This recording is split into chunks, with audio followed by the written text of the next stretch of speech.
베드로가 사역의 현장, 무대 앞으로 나오기까지 성경은 베드로를 이렇게 서술하고 있습니다. 사방으로 두루 다닌 전도자, 사방으로 두루 다닌 전도자. 이 베드로가 예루살렘을 넘어서서 팔레스타인 여러 땅들을 돌아다니게 되어진 것은 두 가지 목적이 있는데, 하나는 두루 다니면서 복음을 전하는 것이고, 또 다른 하나는 세워져 있는 교회와 성도들을 방문하여 교제하고 세워지고 격려하는 일들을 위함입니다. 이 두 가지 일들을 하는 중에 루따에 내려가게 됩니다. 그곳에서 애니야라고 하는 한 남자를 만나게 되는데, 8년 동안 중풍병으로 인하여서 침상에만 누워 있었던 중증 환자였습니다. 그를 향하여 베드로가 외칩니다. 애니야야, 예수 그리스도께서 너를 낫게 하시니 일어나 내 자리를 정돈하라. 이 말씀을 들은 애니야는 그 자리에서 일어나게 되는 놀라운 일이 벌어졌고, 루따 온 땅에 많은 사람들이 주께로 돌아오는 역사가 있었습니다. 이제 오늘 우리는 그 다음에 베드로가 또 어떠한 사역들을 감당하는지 본문의 말씀들을 통하여서 살펴보도록 하겠습니다. 36절을 다 같이 읽어보겠습니다. 시작. 욥바에 다비다라 하는 여제자가 있으니 그 이름을 번역하면 도르가라. 선행과 구제하는 일이 심히 많더니. 베드로가 루따에서 사역을 하고 있는 또 다른 한편에 욥바에 어떠한 일들이 일어나고 있습니다. 욥바는 어디냐면 루따에서 서쪽 해안 쪽으로 약 15km에서 20km 정도 떨어져 있는 항구 도시입니다. 여러분이 잘 알고 있는 요나가 하나님의 말씀을 거역하고 니느웨로 가지 아니하고 다시스로 가는 배를 타기 위하여 욥바로 내려가지 않습니까? 그 항구 도시 욥바에 이제 베드로의 새로운 사역의 장이 열릴 것을 우리에게 보여주고 있는데, 그 욥바에 한 사람을 소개하고 있습니다. 다비다라 하기도 하고 도르가라 하는 여제자입니다. 다비다는 아람어식 표현이고 도르가는 헬라어식 표현입니다. 이 다비다가 여제자라고 소개되어지고 있는 것으로 보아서 그곳에서도 이미 복음이 들어가 있었던 것을 알 수가 있습니다. 우리가 루따에서 많은 예수 믿는 사람들이 있었던 것을 알 수 있었던 것이 빌립 집사가 아소도에서 나타나서 가이사랴까지 가는 그 여정 가운데 도시들을 지나면서 복음을 전했다라고 하는 것으로 짐작하지 않았습니까? 그와 마찬가지로 루따뿐만 아니라 조금 떨어져 있는 욥바에도 빌립 집사가 분명 지나갔을 것임을 알 수가 있는 것입니다. 그래서 그곳에 성도들이 모여 있는 거죠. 물론 많은 사람이 있지는 않았을 것입니다. 소수이지만 신앙 공동체가 형성이 되어 있는 것을 알 수가 있습니다. 이 다비다라고 하는 여제자를 성경이 어떻게 소개하고 있는가 하면, 선행과 구제하는 일이 심히 많은 여인으로 소개하고 있습니다. 선행과 구제를 하는 일에 풍성하였던 사람으로 이 다비다를 소개하고 있는 것입니다. 저는 이 말씀을 보게 되면서 비록 적은 숫자의 사람들이 복음을 받아들이고 신앙 공동체를 형성은 했겠지만, 그래도 그 공동체 안에 이와 같은 아름다운 신앙을 실현해내는 사람이 있다는 것이 참 가슴이 뭉클했습니다. 적은 수들이지만 그 안에서 선행과 구제를 풍성하게 하는 그 당시에 신앙 공동체의 한 단면을 볼 수 있는 것이 얼마나 기쁜 일인지 모르겠습니다. 이 다비다가 어떠한 것으로 선행과 구제를 하였는가 하는 내용은 39절을 보시면 우리가 알 수가 있습니다. 39절 뒷부분을 보시면 도르가가 그들과 함께 있을 때에 지은 속옷과 겉옷을 다 내보이거늘. 속옷과 겉옷, 과부들에게 속옷과 겉옷을 지어서 입힌 그러한 선행입니다. 이 속옷과 겉옷이라고 하는 것은 그 당시 유대인들의 겉옷이라는 것은 이 정도의 겉옷이 아니고요, 이렇게 밤에 추울 때는 그것을 이불로도 사용할 수 있는 이렇게 둘둘 많은 그런 겉옷입니다. 그러니까 그것을 펼치고 나면은 안에 또 옷을 입어야 되겠죠. 그 속옷을 말하는 거예요. 그러한 속옷과 겉옷을 손수 지어서 과부들에게 입혔는데, 당시 과부들은 경제적인 독립을 하지 못한 사람들로 가장 가난한 사람들 아니었습니까?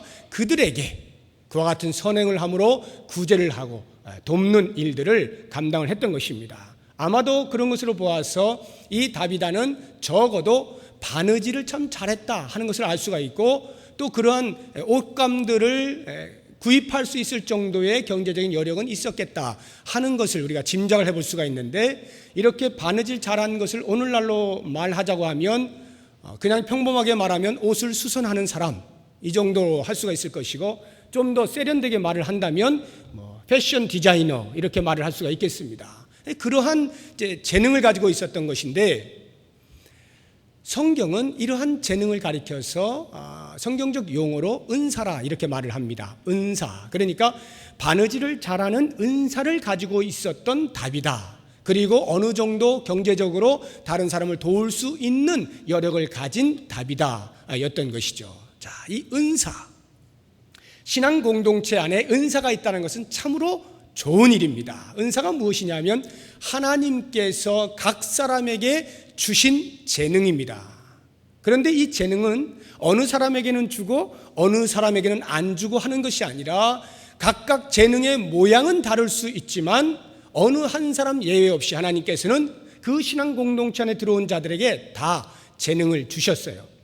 그런데 실제로 자기 자신을 돌아보게 되면 이 자리에 앉아 계신 분들 가운데서도 나는 아무리 나를 살펴보아도 내가 잘하는 게 없다, 하나님이 나에게는 은사를 주신 것 같지 않아, 나는 아무것도 하는 게 없어 라는 이런 생각을 혹시 하실런지 모르겠어요. 그런 분들은 하나님이 은사를 주시지 않은 것이 아닙니다. 주셨음에도 불구하고 내가 눈을 떠서 바라보지 못하는 거예요. 찾아내지 못한 것입니다. 발견하지 못한 거예요. 어쩌면 게을러서 발견하기를 주저하고 있는지도 모릅니다. 그냥 소홀히 여기고 무시하면 내게 있더라도 알지를 못하는 거죠. 그러나 하나님께서는 반드시 우리에게 각 사람에게 모양에 맞는 재능들을 주신 것입니다. 그렇게 볼 때에 나는 못하는 게 없어 이렇게 반대로 생각하는 사람도 조금은 이상한 사람이에요. 자아도취에 이렇게 빠져 있는 사람이죠. 나는 뭐를 해도 다른 사람보다 잘해. 이것은 하나님께서 은사를 주신 보편적인 현상이 아닙니다. 그렇게 한 사람만 모든 걸 다 잘할 수 있도록 주시지 않았어요. 반드시 골고루 그렇게 주셨단 말입니다. 이것이 은사인데, 다비다는 이와 같은 은사, 하나님이 자기에게 주신 재능, 바느질 잘하는 것, 약간의 경제력, 이것을 가지고 썩혀두지 아니하고, 또는 다른 사람보다 내가 그것을 잘하니까 자랑하지 아니하고, 또는 의시되지 아니하고 우쭐대지 아니하고 그것으로 다른 사람을 돕는 일에 사용하였습니다. 자, 그러면 이제 여러분들이 이 말씀을 들으면서 과연 나에게는 은사가 있느냐라고 하는 것을 이 시간 점검을 한번 해보시기 바랍니다. 제가 보편적으로 은사라고 하는 것은 이러하면 은사가 있는 것입니다 라고 하는 그 보편적인 그 기준을 몇 가지 말씀을 드리겠습니다. 한 5가지 말씀드릴 텐데, 첫 번째로 관심이 있는 분야면 은사일 확률이 높습니다. 내가 관심을 보일 수 있는 것, 또는 내가 그 일을 함으로써 마음이 기뻐요. 너무나 하는 것이 자연스러워요. 그러면 은사일 확률이 대단히 높습니다. 나아가서 세 번째로 그것을 하는데 잘해요. 내가 아주 잘하면 거의 틀림없이 은사입니다. 네 번째, 다른 사람이 맞아, 너 잘해 이렇게 말하면 그건 뭐 거의 99%입니다. 마지막 5번째, 그렇게 내가 하는 행위를 통하여 다른 사람이 유익을 얻는다, 이러면 100% 은사입니다. 여러분도 한번 생각을 해보십시오. 지금 가만히 생각해 보시고, 과연 나는 그 5가지 가운데에서 어떤 것들이 해당되는가, 과연 해당되는 어떤 무엇이 있는가 잘 살펴보시고, 혹시 5가지를 동시에 만족시키지 않는다 해서 실망하지 마십시오.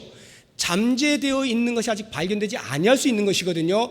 그러니까 그런 것들을 발견해낼 때, 눈을 떠서 발견하고자 할 때에 이와 같은 보편적인 기준들을 잘 살펴서 이게 나에게 하나님이 주신 은사였는데 내가 그동안 몰랐구나, 이렇게 발견할 수 있으셔야 됩니다. 자, 그러면 이제 그러한 기준을 따라서 여러분들 지금 머릿속에 담고 있는 나의 재능, 또는 이미 발견되어져 있는 재능들, 그 재능을 가지고 나는 과연 무엇을 하고 있는가를 생각해 보십시오. 그 재능으로 뭘 하고 있는가, 어떻게 하고 있는가. 다비다처럼 그 재능으로, 그 은사로 다른 사람을 돕는 일에 사용하고 있는가를 점검해 보시기 바랍니다. 하나님이 은사를 기가 막히게 좋은 은사를 주셨음에도 불구하고 만약 그것을 나의 자랑으로만 여기기 위하여 존재케 한다면 그것은 은사를 바르게 활용하고 있는 것이 아닙니다. 왜냐하면 은사라고 하는 것은 반드시 공동체 안에 하나님께 주셨을 때 목적이 있는데 그 목적은 하나입니다. 다른 사람의 유익을 위하여, 공동체 전체의 덕을 세우기 위하여 하나님께서 공동체 안에 있는 성도들에게 은사들을 나누어 주신 것입니다. 다시 말하면 내가 은사를 발휘함으로써 다른 사람이 웃을 수 있는 것, 내가 은사를 행함으로써 다른 사람들에게 유익을 미칠 수 있는 그와 같은 은사 행함이 바른 행함이다 라고 하는 것입니다. 그래서 이 은사라고 하는 것은 반드시 섬김이라고 하는 옷을 입고 나아갈 때만이 제대로 발휘할 수가 있어요. 섬김이라고 하는 옷이 없는 한은 이 은사는 때로 자기 교만으로 돌아갈 수가 있고 자기 영광으로 돌아갈 수가 있습니다. 자기 자랑으로 끝날 수가 있어요. 그것은 은사를 제대로 활용한 것이 아닙니다. 이 시간 여러분들 잘 돌아보시고 과연 하나님이 나에게 주셨다고 생각되어지는 그 은사를 나는 얼마만큼 공동체 전체를 위하여 활용하고 있는가 살펴보십시오. 그렇다고 하면 하나님께 감사하시고 아직 그러하지 못하다고 한다면 하나님 제게 주신 은사 제가 바르게 활용할 수 있도록 도와주십시오. 이렇게 기도하시면서 바른 은사를 잘 활용하실 수 있기를 바랍니다. 이렇게 은사를 활용해서 그 조그마한 공동체 안에서 선한 일을 많이 하고 있던 다비다에게 큰 일이 닥쳤습니다. 37절입니다. 다 같이 읽겠습니다. 그때에 병들어 죽음에 시체를 씻어 다락에 누이니라. 병들어 죽게 된 것입니다. 이 다비다가 그렇게 훌륭한 일을 많이 하고 사람들에게 도움을 주었음에도 불구하고 병들어 죽습니다. 죽음의 시체를 씻어 다락에 누였다라고 하는 이 말은, 시체를 씻는다는 말은 염을 했다는 거예요. 오늘날로 하면 염을 했다, 깨끗이 씻었다. 그리고는 다락에 이제 누여 놓았는데 누여 놓은 목적은 여러 가지가 있을 수 있겠습니다. 그 당시 유대인의 관습으로는 그 죽은 당일날 장사를 치르게 되어 있습니다. 그런데 이렇게 다락에 누여 놓은 것은 아마도 어떤 사람이 좀 와서 더 봐야 한다든지 이런 일이 있겠죠. 그 뒤를 보시게 되면 또 다른 어떤 일이 있는데 아무튼 다락에 이제 깨끗이 씻어서 뉘어 놓은 것입니다. 이 말씀을 보게 되면 이런 생각이 드는 것입니다. 이 다비다 정도 되면은 좀 안 죽었으면 좋겠다는 생각이 드는 거죠. 계속 살아서 공동체에 선한 일들을 많이 해주면 좋겠다라고 하는 생각이 들지만 실제로 우리의 삶 가운데서는 죽음을 비껴갈 수 있는 사람이 아무도 없지 않습니까? 죽음을 피할 수 있는 사람이 없어요. 성경에 아무리 훌륭한 믿음의 사람들이 할지라도 다 죽죠. 특별히 에녹과 엘리야처럼 하나님의 경륜 속에서 특별한 목적을 따라 죽음을 보지 아니하고 올라간 사람이 있는 것을 제외하고는 아브라함도 죽는 것이고 야곱도 죽는 것이고 모세도 죽고 여호수아도 죽고 다윗도 죽습니다. 마틴 루터도 죽고 칼빈 선생님도 죽고 다 죽어요. 우리도 역시 앞으로 언젠가 죽게 되어질 것입니다. 아무리 하나님의 거룩한 일들을 잘 감당하고 있는 사람이라 할지라도 죽음을 피해갈 수 없어요. 즉 모든 인류는 죽음 앞에 동일하다는 것이죠. 이 동일한 사실, 그러나 죽음은 동일하다 할지라도 그 죽음의 질은 똑같지 않습니다. 너도 죽고 나도 죽는 것이지만 그 죽음이 그 질이 똑같지는 않다는 거예요. 어떤 사람의 죽음은 참으로 훌륭한 죽음이 있고 어떤 사람의 죽음은 참으로 별 볼 일 없는 죽음이 있습니다. 나는 과연 만약에 죽는다면 어떠한 죽음일까? 한번 생각하시면서 이 다비다를 살펴보시기 바랍니다. 다비다는 여느 사람처럼 죽음을 피하지는 못하였습니다. 그래서 죽었어요. 그런데 그 죽음의 질을 우리들에게 말해주기를 이렇게 말하고 있는 것입니다. 다시 39절을 보시기 바랍니다. 후반부에 보면 모든 과부가 베드로 곁에 서서 울며 도르가가 그들과 함께 있을 때 지은 속옷과 겉옷을 다 내 보이거늘. 지금 이 말씀은 어느 장례식장에 가도 볼 수 있는 그 정도의 울음을 말하고 있는 것이 아닙니다. 베드로 곁에 서서 함께 모인 그 과부들이 울고 있는 모습은 평소에 도르가가, 다비다가 자기들에게 어떠한 은혜를 입혔고 사랑을 보여주었는지에 대한 간절하고도 이 속에서 애절한, 왜 그 사람이 죽었을까 하는 그 애도의 마음이 진실하게 담긴 울음입니다. 베드로는 금방 눈치챌 수 있었어요. 야, 다비다라고 하는 여제자가 어떠한 삶을 살았기에 이 사람들이 죽음을 애도하는데 이와 같은 진실함으로 애도할 수가 있는가? 이 정도로 다비다의 죽음은 그 질이 달랐던 것입니다. 그런 걸 보면 우리는 똑같이 모든 사람이 죽음을 맞이하긴 할지라도 그 죽음이라고 하는 것은 지금 내가 살고 있는 이 삶에 대한 결과물을 드러내주는 장이로구나 하는 것을 알게 됩니다. 다시 말하면 우리의 인생의 성적표가 죽음이다, 이렇게 보시면 되겠습니다.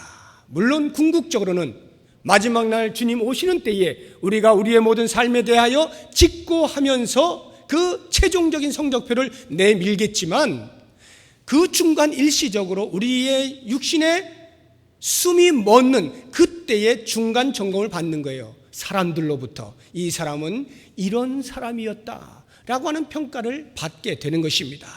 그렇다고 한다면 사랑하는 여러분, 과연 나는 어떠한 죽음을 맞이할 것인가 한 번쯤 생각해 보시기 바랍니다. 물론 젊으신 분들은 한 번도 죽음을 생각하지 않은 그런 분도 계실는지 모르겠습니다만 죽음이라고 하는 것은 그 때를 내가 결정하지 않지 않습니까? 그러니까 언제 어느 때 어떻게 내 목숨이 다할지 알 수 없는 그와 같은 불확실한 미래를 살아가고 있는 우리 모두는 동일하게 그 죽음을 준비할 수 있는 지혜가 있어야 하는 것입니다. 나는 나보다 나이 많으신 분들 아직도 많이 살아계시니까 난 아직도 멀었어. 그렇지 않잖아요. 언제 어떻게 죽는지 모르는 것입니다. 그러므로 그 죽음에 대하여 준비하는 것, 죽음을 생각해 볼 수 있는 것, 대단히 지혜로운 사람입니다. 그러한 준비를 하는 마음을 가진 사람이 오늘 하루의 삶의 의미를 창출해낼 수가 있는 거예요. 그냥 대충 사는 것이 아니라 그 죽음을 준비하며 지금 나의 삶은 어떠해야 할 것인가? 과연 내가 죽음의 자리에 있게 될 때 나를 알고 있는 사람들이 몰려들어서 나를 어떻게 평가할 것인가를 생각한다면 지금 이 순간에 내 삶에 대하여 진지하게 돌아보게 되어 있는 것입니다. 이것이 지혜가 아니겠습니까? 이렇게 사는 삶을 우리들이 살아준다고 할 것 같으면 그 사람의 삶의 질은 말할 것도 없고 죽음이 많은 지인들로부터 진정한 애도 가운데 있게 되어질 것입니다. 이렇게 다비다가 죽게 되자 어떠한 일을 하게 되는가 하면 그 주변에 있는 지인들이, 함께 있던 제자들이 룻다에 있는 베드로를 부릅니다. 자기들이 들었거든요. 베드로 위대한 사도가 룻다에 지금 와 있는데 애니야라고 하는 8년 동안 시름시름 앓고 있는 중풍병 걸린 사람을 말 한마디로 낫게 했더라, 이런 그 소문을 다 들은 거예요. 그러니까 대사도 베드로라고 하는 이름만 해도 어마어마한데 실제로 바로 옆 동네에서 그러한 치병 사역을 한 것을 듣지 않습니까? 그래서 불이 나게 그 죽은 다비다의 시체를 깨끗이 씻어서 다락에 올려놓고 사람 둘을 보내어서 베드로를 오라 초청을 하는데 재촉을 하고 있죠. 38절 보십시오. 룻다가 욥바에서 가까운지라 제자들이 베드로가 거기 있음을 듣고 두 사람을 보내어 지체 말고 와달라고 간청하는 것입니다. 자, 이와 같은 간청을 듣게 된 베드로가 어떻게 합니까? 39절, 베드로가 일어나 그들과 함께 가서. 저는 이 장면이 가장 이제 본문을 보면서 가장 어려운 부분이에요. 별의별 생각을 다 해보았어요. 이 다비다의 주변에 있던 그 제자들이 옆 동네에 있는 베드로를 왜 불렀을까? 이거예요. 왜 불렀을까?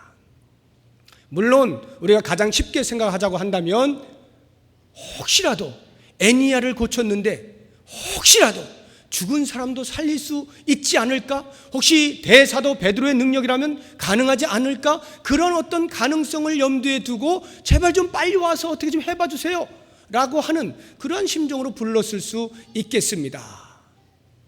또 다른 어떤 가능성이 있다면 장례가 지금 일어났으니 대사도께서 오셔서 집례를 해주신다면 참 영광스러운 일이겠습니다. 이런 마음으로 불렀을 수도 있겠습니다. 아니면 좀처럼 뵐 수 없는 분인데 이렇게 슬픔 가운데 있는 우리들을 좀 찾아오셔서 위로해 주시면 참 감사하겠습니다. 같이 슬픔을 나눠준다면 우리가 많은 위로를 받을 수가 있겠습니다. 이러한 마음을 가지고 여러 가지 목적을 가지고 불렀을 수가 있겠습니다. 그러면 그러한 마음을 가지고 불렀을 때의 그 베드로의 반응이 역시 아무 소리 없이 그냥 간단 말입니다. 베드로는 어떤 마음을 가지고 갔을까요? 그래, 내가 살려줄게, 이런 마음을 가지고 갔을까요? 아니면 그래, 내가 가서 위로가 된다면 내가 기꺼이 가주지, 그런 마음으로 갔을까요? 아니면 그래, 내가 여기까지 왔는데 장례 내가 치러줄게, 이런 마음으로 갔을까요? 아무튼 어떤 알 수 없는 어떤 마음을 가지고 갔겠죠. 저는 이 두 부류의 사람을 이렇게 보게 되면서 한 가지 나름대로의 결론을 내려본다고 한다면 이 모든 것들을 다 종합하여서 아무튼 베드로를 부른 제자들은 어찌 될지 모르니까 아무튼 와 주십시오. 오셔서 그 다음 일이고 일단 한번 좀 와 주세요. 우리가 심히 곤궁에 처해 있습니다. 이런 면으로 불렀을 것 같고, 베드로도 역시 마찬가지로 그래, 내가 가서 어떻게 될지는 모르지만 아무튼 나를 그 먼 데서 나를 불러서 왔는데 내가 거절할 수가 없지 하는 마음을 가지고 같이 아픔에 동참하는 심정으로 발걸음을 옮기지 아니하였을까, 이렇게 짐작을 해봅니다. 이러한 짐작을 하고서 이제 베드로가 도착을 했을 때에 어떠한 일들이 벌어지는지 보십시오. 39절 다시 하반절을 보시게 되면 그들이 데리고 다락방에 올라가니 모든 과부가 베드로 곁에 서서 울며 도르가가 그들과 함께 있을 때 지은 속옷과 겉옷을 다 내어 보였다. 다락방에 올라가 보니까 시체 하나가 깨끗이 씻겨서 누워져 있습니다. 베드로가 그것을 봤는데 거기에 많은 사람들이 운집해 있습니다. 그리고는 한결같이 눈물을 흘리는데 그 눈물 흘림이 전혀 가식이 아니고 전혀 형식이 아니고 장례식장 어디에서나 볼 수 있는 그 정도의 울음이 아니라 그 죽은 자에 대한 진실한 애도의 마음이 들끓어서 나오는 그러한 울음인 것이 피부로 와 닿았습니다. 그 사람들이 자기들의 입은 옷을 이렇게 보여주면서 이것이 그분이 우리를 위해서 해주신 것입니다. 이렇게 할 때에 그 분위기 가운데 베드로의 마음은 말할 수 없는 어떤 착잡함과 어떤 민망히 여기는 마음과 긍휼의 마음이 들끓었을 거예요. 야, 어떻게 이런 사람을 놔두고 죽게 되었는가, 이런 심정이 들지 않았겠습니까? 그러면서 베드로의 마음속에 무엇인가 결정한 것이 있습니다. 그게 뭐냐면 하나님께 기도해 보아야 하겠다. 그리고는 그 자리에 모여있는 사람들 다 내어보내죠. 이 내어보내는 게 그냥 나가주세요 이렇게 한 게 아니에요. 거의 강제로 떠밀듯이 그렇게 내보낸 것입니다. 가히 그냥 나가라 이렇게 해가지고 다 내보냈어요. 그리고는 자기 혼자 그 시체와 함께 딱 있습니다. 기도를 하는데 무릎을 꿇고 기도를 하죠. 무릎을 꿇고 기도를 해요. 보통은 서서 기도하고 손을 들고 기도하고 하는데 무릎을 꿇었다는 것은 그만큼 간절하다는 거예요. 예수님께서 겟세마네 동산에서 십자가 지기 직전에 무릎을 꿇고 기도하셨던 것처럼 그 간절한 심령으로 무릎을 꿇고 기도를 하는 것입니다. 그러면 무엇을 위하여 기도를 했을까요? 왜 기도했을까요? 얼마나 오랫동안 기도했을까요? 여기 본문을 보시게 되면 40절에 기도하고 돌이켜 시체를 향하여 이르되, 그냥 그 자리에서 10초도 안 걸렸어요. 금방 이러한 일이 벌어진 것 같지만 실제로는 얼마만큼의 시간이 소요되었는지 알 수 없는 것입니다. 아무튼 베드로가 기도를 하는데 왜, 무엇을 위하여 기도했을까요? 다윗아 살려주세요. 아마도 그거겠죠. 아마도. 왜냐하면 그 분위기를 봤잖아요. 그러니까 그 가운데에서 이 베드로의 마음에 누구를 향한 궁일의 마음이 있었겠습니까? 다윗아였을까요? 아니면 모여든 과부들이었을까요? 죽은 사람에 대하여 무슨 궁일의 마음이 있습니까? 그것은 그냥 애도하면 되는 거죠. 궁일의 마음이 있다면 그것은 살아있는 자들에 대한 마음일 것입니다. 그 과부들을 보니까 너무나 민망한 거예요. 이 사람이 죽음으로 인하여서 시름시름 앓고 자기들도 마치 다 죽을 것만 같은 그러한 모습들을 보게 되어질 때에 그 과부들을 향한 민망한 마음이 생기면서 무릎을 꿇고 기도하는데, 하나님, 여기 지금 이 과부들이 죽어가고 있습니다. 도무지 이 한 사람 죽음으로 인하여서 견딜 수 없는 애통함을 가지고 있습니다. 어떻게 해야 됩니까? 하나님, 만약에 하나님께서 이 다윗아를 살려주신다면, 그래서 그들에게 다시 돌려주신다면 놀라운 회복의 역사가 있지 않겠습니까? 이와 같은 마음을 가지고 간절히 기도하는 거예요. 그런데 그렇게 기도하는 그 행위를 우리가 보게 될 때에 자칫 역시 이 베드로의 기도로 인하여서, 이 궁일이 여기는 마음을 가진 기도를 인하여서 애통하고 간절히 기도한 이 기도를 통해서 다윗아가 다시 살아났구나, 이런 생각을 하기 쉽지만 사실은 그렇지 않습니다. 우리는 기도라고 하는 것을 내 마음에 품은 소원과 내 마음에 세워놓은 뜻을 하나님께 아뢰므로써 하나님께서 반드시 나의 뜻을 이루어 주시도록 내 뜻이 관철될 때까지 무릎을 꿇든지 100일 철야 기도를 하든지 새벽 기도를 하든지 일주일 금식 기도를 하든지 이렇게 하는 것으로 생각을 합니다. 그런데 성경에서는 기도를 그렇게 말해본 적이 없어요. 기도는 그게 아니라는 것이죠. 성경에서 말하는 기도는 뭐냐? 베드로의 마음 가운데 이 다윗아가 살아났으면 좋겠어요. 그래서 그것을 놓고 하나님 앞에 기도하는데, 하나님 살려주지 아니하시면 저 이 다락 안 내려갑니다. 살려주시지 아니하시면 제 체면 완전히 망가집니다. 1시간 내에 꼭 살려주십시오. 이렇게 피를 토하고 기도한 것이 아니라, 기도할 때 간절히 기도하는 그 기도의 목적이 무엇이냐 하면, 하나님, 제 마음 가운데는 다윗아가 살아나서 그들에게 돌아가면 좋겠는데 그게 정말 하나님의 뜻일까요? 생명의 주인이 하나님께 있는데, 하나님께서 거두가신 생명인데 제가 비록 그러한 마음이 든다 하여서 그것이 하나님의 마음일까요? 하나님 무엇입니까? 이렇게 나의 뜻을 하나님의 뜻에 맞추는 작업이 기도라 말하고 있는 것입니다. 만약에 하나님의 뜻에 어긋나는 것이 나의 뜻이고 나의 소망이라면 그 소망을 꺾고 굴복시키는 이 일이 기도를 통하여 나타나야 되는 것, 이게 기도예요. 그러니까 베드로가 기도한 것은 다윗아를 꼭 낫게 해주세요, 제가 외칠 겁니다, 이제 제가 외치면 바로 이렇게 세워주십시오, 이거 한 게 아니라, 하나님, 하나님의 뜻이 무엇입니까? 이것을 기도하면서 언제까지 기도했을까요? 하나님이 응답을 주실 때까지. 하나님이 그래 이거야 라고 응답을 주시는 그 순간까지 계속 기도한 거예요.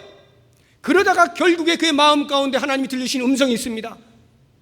다윗아가 살아나야 되겠다. 그래서 베드로가 그 음성을 듣자마자 뭐합니까? 눈을 벌떡 뜨고 죽은 시체를 향하여서 다윗아야 일어나라 외친 거예요. 능력이 얼마나 출중해서 베드로의 믿음을 믿고 베드로를 데리고 온 그 여제자들, 아니 그 주변의 제자들 또는 과부들, 그들의 믿음이 출중해서, 아니면 그들의 간절한 소망이 출중해서, 그래서 다윗아가 살아난 것이 아니라 하나님의 뜻이 그 상황 가운데 다윗아가 일어나는 것이 가장 적합하다는 판단이 섰기 때문에 베드로를 통하여서 그 일을 이루신 것뿐입니다. 그것이 바로 다비다야 일어나라예요. 그런데 참 이 외침을 보세요. 얼마나 단순해요. 그 애니아를 고칠 때도 그렇게 단순하지 않았습니까? 복잡한 게 없어요. 확신이 서는 순간 외치는데 다비다야 일어나라. 마치 베드로가 예수님을 쫓아다니면서 그 죽었던 사람들을 살려주던 그런 그 장면들을 그대로 재현해내는 것만 같습니다. 특별히 보십시오. 예수님께서 살아생전에 세 사람을 살리는데 나인성 과부의 아들 살리시고 나사로, 죽은 나사로 살리시고 회당장 야이로의 딸 살리시지 않습니까? 그 회당장 야이로의 딸을 살리실 때 어떻게 합니까? 그 집에 들어갔습니다. 많은 사람들이 막 헌화를 합니다. 막 이제 그때는 이제 전문 이 눈물 흘리는 그 꾼들이 와가지고 같이 막 울고 이렇게 이제 하고 뭐 슬프기도 하고 이렇게 등등 하고 있는데 예수님이 다 내보내죠. 그리고 그 부모와 제자 3명만 딱 데리고 그 죽은 소녀 앞에 서서 뭐라고 합니까? 달리다 쿰, 달리다 쿰, 소녀야 일어나라 외치지 않습니까? 단순해요. 그냥 간단하게 그냥 일어납니다. 그것을 이 베드로가 아마도 생각을 했는지 모르겠어요. 거의 행하는 일이 똑같거든요. 다 내보내고 기도한 다음에 하나님으로부터 응답을 딱 받은 확신이 서자마자 곧바로 다비다 일어나 이렇게 하는 거예요. 달리다 쿰, 다비다 쿰 일어나라는 거예요. 다비다 일어나라는 거예요. 물론 원어에는 쿰으로 되어 있지 않아요. 다른 단어로 되어 있습니다만 일어나라 이렇게 외치는 거예요. 그 순간에 그냥 죽었던 다비다가 벌떡 일어나서 베드로하고 눈이 마주친 거예요. 얼마나 황당했겠어요. 그랬을 때 다비다가 그 마음을 추스리게 하려고 손을 붙잡고 이렇게 세워서 이렇게 다독거려 주고, 그리고는 밖에 나가 있던 사람들을 다시 들어오라 해가지고 자 살아났다 확인시켜주고 그들에게 다시 돌려보내지 않습니까? 우리는 이러한 그 기적을 보게 되면서 그냥 이 마음이 막 얼마나 감격스러운지 몰라. 이야, 위대한 사도로부터 나오는 이 기적의 사역, 우리 주변에 혹시 이런 사람 없을까? 이런 생각을 하기가 매우 쉬워요. 네, 여러분 그런 사람 있으면 눈을 감아버리십시오. 여러분 주변에서 기적을 베풀면서 나를 따르라 하거든 바로 눈을 감아버리세요. 베드로가 지금 나 따르라고 한 거 있습니까? 없어요. 그는 그냥 기도하면서 하나님의 응답을 받는 순간에 그를 살려주고 그 목적을 해결한 거예요. 베드로도 마음이 얼마나 좋았겠어요. 자기의 마음에도 짠해가지고 이 사람이 다시 살아나서 그들에게 가면 참 위로가 되겠다 싶은데 진짜로 하나님이 살려주셨잖아요. 그러니 그 과부들은 얼마나 또 기가 막혔겠어요. 감사하죠. 그러나 여러분 그렇게 죽었던 사람이 살아나는 기적 때문에 여러분 눈이 헷가닥하지 마십시오. 왜냐하면 한번 다비다 입장을 생각해 보세요. 다비다 입장을. 여러분이 죽었다가 다시 살아나시면 좋을 것 같습니까? 물론 좋을 수도 있겠죠. 좀 더 산다라고 하는 그런 희망이 있어 좋을 것 같기도 하지만 어느 한 면으로 보면요, 가장 안락한 자리, 가장 편안한 자리, 더 이상 죄가 없는 것, 더 이상 눈물이 없는 것, 죽음이 없는 것, 하나님의 품에 안겨 있는 그 건너의 자리에 있는 사람이 다시 부름을 받았어요. 어디로요? 이 땅으로. 죄가 있는 곳, 죽음이 있는 곳, 아픔이 있는 곳, 슬픔이 있는 곳, 고통이 있는 곳, 이 세상으로 다시 부름을 받는 게 이게 뭐 그렇게 좋습니까? 그래서 이 다비다가 영원히 안 죽나요? 과연 다비다는 어떻게 다시 살아났을까요? 어떤 모습으로 다시 살아났을까요? 병들어 죽었다는데 병든 상태로 다시 살아났을까요? 여러분 생각해 보셨습니까? 어떤 상태로 살아났을까요? 아니 뭐 병을 고쳐주고 살려주셨다고 칩시다. 그렇게 건강한 몸을 살아났다고 해서 안 죽습니까? 또 어떤 일이 있으면 또 죽죠. 기적이라고 하는 것은 그 자체로 우리들에게 무엇을 주는 것이 아닙니다. 기적은 무엇을 위하여 잠시 존재하는 것뿐이에요. 그렇기 때문에 이것을 목적 삼아 우리의 눈이 돌아가면 안 되게 되어 있는 것입니다. 정신을 바짝 차려야 되는데 그 일로 인하여서 하나님께서 욥바에 있는 사람들에게 주신 선물이 무엇이냐? 42절입니다. 우리 다 같이 한번 42절 한 목소리 읽어보겠습니다. 온 요파 사람이 알고 많은 사람이 주를 믿더라. 그 결과로 주신 것이 온 요파 사람이 알고 많은 사람이 주를 믿더라. 이 말씀을 보실 때도 이렇게 오해를 하시면 안 되는 것입니다. 역시 기적이 일어나게 되니까, 죽은 자가 살아나게 되니까 그 사실을 아는 사람이 누가 주 앞에 거꾸러지지 아니할 수 있더냐? 봐라, 많은 사람이 다 주를 믿는 것 아니냐? 이렇게 생각을 하시면 크게 오해를 하시는 것입니다. 마치 그렇게 이해를 한다면 우리는 이렇게 돼야 됩니다. 기적을 베풀었더니 죽은 자가 살아났더니 이렇게 많은 사람들이 믿는구나. 그래서 그때로부터 베드로는 뭐 해야 되느냐 하면 죽은 자 찾으러 다녀야 되는 거예요. 죽은 자 손들어, 공포를 해서 찾아다니는 거예요. 죽은 자 계속 살려보십시오. 어떤 일이 벌어집니까? 다 믿죠? 다 믿어요? 전 세계가 다 믿어버리는 거예요. 만약에 그럴 것 같았으면 베드로까지 오지도 않았습니다. 이미 예수님께서 공생기간 동안에 세 사람을 살려주는 동안에 얼마나 놀라운 기적을 3번씩이나 보게 되면서 수많은 사람들이 따르는 것처럼 보이지 않았습니까? 그런데 정작 그들이 최종적으로 있었던 자리가 어디입니까? 그들이 있었던 곳은 예수를 십자가에 못 박으라, 십자가에 못 박으라 외치던 군중 가운데 있던 자들이 그 기적을 본 사람들입니다. 그러니까 기적을 베푼 것 때문에 구원이 일어난다고 생각하면 안 되는 거예요. 기적을 베푼 것 때문에 믿는 자들이 생겨난다고 보면 안 되는 것입니다. 만약에 그럴 것 같으면 계속해서 믿는 자가 많이 생기기 위하여 기적을 베풀어라 그렇게 독려하는 것과 마찬가지인데, 성경은 한 군데서도 그렇게 이야기하지 않는다니까요. 그러니까 여기에 42절에서 말씀하고 있는 마치 죽은 자가 살아난 것으로 인하여서 많은 사람이 믿게 되었다라고 기술하고 있는 것은 그 결과가 아니라 하나님께서 정작 베드로의 기도를 들어주시고 일반 순리를 거스리면서 죽은 자를 다시 살려주신 진정한 목적이 무엇이냐? 베드로의 마음 가운데는 혹 그 과부들의 고통을 조금이라도 덜어주고 그들을 위로하기 위하여 하나님께서 다비다를 다시 살리셔서 그들에게 돌려보내주셨구나, 혹시 그렇게 생각했을런지 몰라도 하나님의 궁극적인 목적은 거기에 머물러 있는 것이 아니라, 지금 보아라, 예루살렘을 넘어선 복음이 루다에서도 놀라운 일이 벌어지지 않더냐? 이제는 요바에까지도 복음이 역사하지 않느냐? 많은 구원받는 백성들이 일어나고 있지 아니하느냐? 이것을 보아라. 복음은 이제 전 세계로 나가게 될 것인데 너희들은 그 복음의 능력, 복음의 쓰나미를 볼 수 있어야 한다. 이것을 말씀하기 위하여서 많은 사람들이 주를 믿더라. 믿게 되어진 원인이 뭐냐? 찾아보니까 그 접촉점이 다비다가 죽었다가 다시 살아난 것, 그것뿐이었던 거예요. 그러니까 초점은 어디에 있느냐? 죽은 자가 살아나는 게 있는 것이 아니라 많은 사람이 지금 주를 믿고 있다고 하는 이 사실에 초점을 맞추고 있는 것입니다. 욥바라고 하는 곳에도 이렇게 신실한 사람들이 생겨나고 구원의 역사가 일어난다.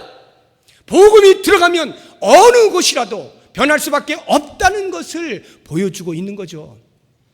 그렇기 때문에 베드로는 이제 그 사실을 깨닫게 되면서 그 다음 행보를 하게 되는데, 우리들에게 어떠한 행보를 보여주는지 43절을 같이 보겠습니다.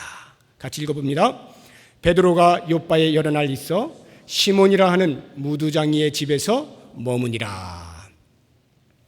우리의 상식으로 보았을 때 죽은 자를 살려준 정도가 되면 베드로가 굳이 교만하지 않아도, 베드로가 굳이 자기 밥그릇 챙기지 않아도 가만히만 있어도 이미 베드로는 높은 자리에 갈 수 있는 그런 상황 아닙니까? 여러분 잘 아시는 것처럼 몇 주 전에 우리나라 선수로서는 최초로 메이저 대회에 우승을 한 골프 선수 양용은을 기억하실 것입니다. 이 양용은이라고 하는 선수가 우리나라 최초로 메이저급 대회에 우승을 했습니다. 타이거 우즈를 제치고. 그러니까 전 세계가 난리가 났다라고 우리나라 언론이 난리가 났어요. 모든 전 세계가 양용은에게 이목이 집중되었다 하면서 온 그 언론이 언론 플레이를 하는데요. 요즘 게임이 조금 별로 안 좋아요. 양용은이 좀 잘하면 더 좋을 텐데, 아무튼 이 양용은이 골프 하나 우승해가지고 그 사람을 통하여 나타난 그 효과만 해도 조가 넘습니다. 이러한 그 많은 사람들의 그 시선을 끌게 되는 그러한 경우라고 한다면, 만약에 죽은 자를 살렸다라고 하는 사건을 인터넷에 올려서 그 사실을 자세하게 보도를 한다라고 한다면 그 사람은 어떻게 될까요? 양용은 택도 없죠. 난리 나는 겁니다. 모든 시체가 전 세계에서 우리나라 다 몰려드는 거예요. 이런 일들이 벌어지지 않겠습니까? 그렇다고 하면 그 죽은 자를 살린 사람은 양용운이 굳이 아무 일 안 하고 가만히 있어도 그렇게 온 세계 이름이 났던 것처럼 이 사람 이름은 그냥 나는 거예요. 가만히 있어도 제일 높은 자리에 올라가게 되어 있는 것입니다. 그런데 베드로가 어디에 있느냐? 43절이 말하고 있잖아요. 시몬이라 하는 무두장이의 집에 있더라. 이 무두장이가 무슨 말이냐면 가죽 제품을 만드는 사람을 무두장이라 그래요. 동물의 가죽을 이렇게 벗겨서 이렇게 만드는 거죠. 그러면 이것이 그 베드로의 행보에 무엇을 나타내 주느냐? 생각해 보십시오. 가죽을 만들 때에 물론 산 동물 벗겨 가지고 만들 수도 있겠죠. 그러나 아무튼 죽이게 돼 있지 않습니까? 그리고 죽은 동물, 대부분은 죽은 동물을 어디서 주웠는지 해가지고 그거 가죽 벗겨다가 이렇게 만들지 않겠어요? 그러니까 그 당시에는 율법을 어긴 것이 되는 것입니다. 시체를 만진 자는 동일하게 부정한 거예요. 부정한 자라 해서 취급을 안 해주었습니다. 그래서 이 무두장이라고 하는 이 무두장이 직업은 사람들이 취급을 안 해주었어요. 같이 공동체 안에 별로 어울리지 못하게 했습니다. 그래서 이 무두장의 집은 어느 한편 이렇게 구석에 있어요. 아마도 이 해변가 어딘가 구석에 있었을 거예요. 그러한 사람의 집에 베드로가 가 있는 것입니다. 요바에 자기가 가만히만 있어도 모든 유지들로부터 대접을 받을 수 있는 그 상황에서 때로는 이제 죽은 자까지 살렸으니 병 고치는 건 아무것도 아니잖아요. 몇 명 더 고쳐주고 얼마든지 이렇게 자리매김을 할 수 있지 않습니까? 그런데 그러한 행적이 전혀 안 보이잖아요. 오직 성경이 기록하고 있는 것은 그 요바에 여러 날 머무는 동안 무두장이 시몬의 집에 있었다. 무엇을 상징하여 말하고 있는 것입니까? 사람들이 부정하다라고 말하고 사람들이 거부하고 있고 사람들이 어울리지 아니하는 그 사람 집에 놀라운 능력을 행했던 베드로가 들어가 머물므로써 더 이상 베드로는 유대인으로서 구원이 유대인에게만 머문다고 하는 사상을 깨트려 버렸다고 하는 새로운 의식 가운데 베드로가 거듭났다고 하는 것을 보여주는 것 아닙니까? 즉 베드로의 능력을 보여주기 위한 것이 아니라 베드로를 통하여 복음이 어떻게 전진해 나아가고 있는가, 어디까지 나아가고 있는가 라고 하는 것을 보여주지 않습니까? 그래서 10장을 보시게 되면 그 바로 다음에 이방인 고넬료의 성령 강림 사건과 구원 얻는 역사를 기록하고 있잖아요.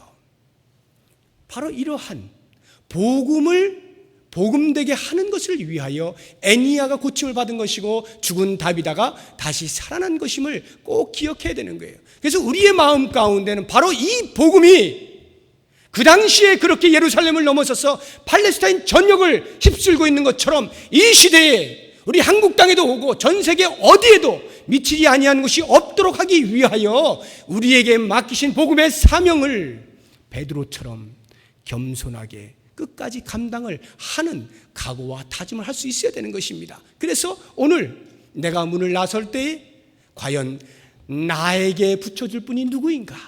나를 만나게 하실 분이 누구인가?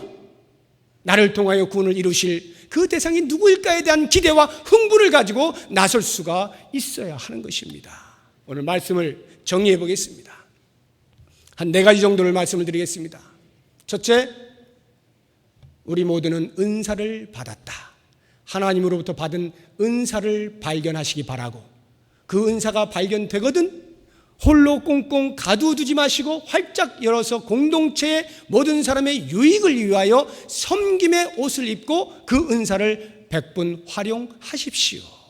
그 다음에 2번째로, 모든 사람은 죽음을 맞이할 수밖에 없습니다. 나는 죽음을 어떻게 준비할 것인가? 과연 그 죽음이 모든 사람에게 바르게 평가되기 위한 오늘의 거룩한 삶과 진지한 삶과 의미들을 창출할 수 있는가, 이 부분을 점검해 보시기 바랍니다. 그리고 세 번째로, 기도를 할 때는 더 이상 내 뜻을 관철시키기 위한 어떠한 행위로서가 아니라 하나님의 뜻이 나를 통하여 이 땅에 이루어질 것을 소망하면서 내 뜻을 꺾고 내 뜻을 굴복시키는 것으로 기도의 자리에 나오시기를 바랍니다. 마지막 네 번째로, 기적이 구원을 발생시키지 않는 것을 기억하시고 헛된 것을 조차 헤매지 마시고 오직 예수 그리스도를 믿는 믿음으로 말미암아 구원이 일어나는 것 아시고 나에게 맡겨주신 그 복음의 사명 잘 감당해서 하나님 나라를 이루어가는 데 크게 쓰임받을 수 있는 저와 여러분이 되시기를 주의 이름으로 축원합니다. 기도하겠습니다. 하나님, 우리에게 주신 은사들을 공동체를 위하여 기꺼이 쓰되 섬김의 옷을 입고 잘 쓸 수 있도록 도와주시기를 원합니다. 내가 죽을 때 과연 나는 사람들에게 어떠한 평가를 받을까? 하나님 앞에 어떠한 평가를 받을까? 그 죽음을 준비하며 오늘 하루를 의미 있게 살아갈 수 있도록 도우시기를 원합니다. 내가 기도할 때마다 나의 모든 욕심들을 내려놓고 하나님의 거룩한 뜻이 이 땅에 이루어질 것을 위하여 굴복시키며 그 뜻을 세상을 향하여 선포하는 믿음의 사람이 되게 하여 주시옵소서. 복음을 들고 나아가 만나게 될 사람에 대한 기대와 흥분을 가지고 마땅히 맡겨진 사명을 잘 감당하여 하나님의 나라를 크게 확장하는 일에 쓰임받는 우리가 되게 하여 주시옵소서. 예수 그리스도의 이름으로 기도드립니다. 아멘.